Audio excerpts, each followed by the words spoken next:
Sim.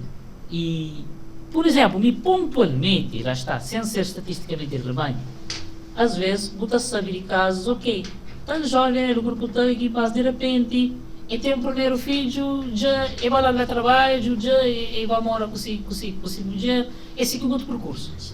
Né? Ou seja, sim. Exato, agora, não é que esse grupo se retroalimenta, o que sei, quem que sabe entra. Para grupos continuam a existir. Para também, talvez, as causas do fenómeno continuam a existir. Quem é que sabe entra? Quem sabe entra mais precocemente, ele é meio regular em entrada, se diminui ou se aumenta.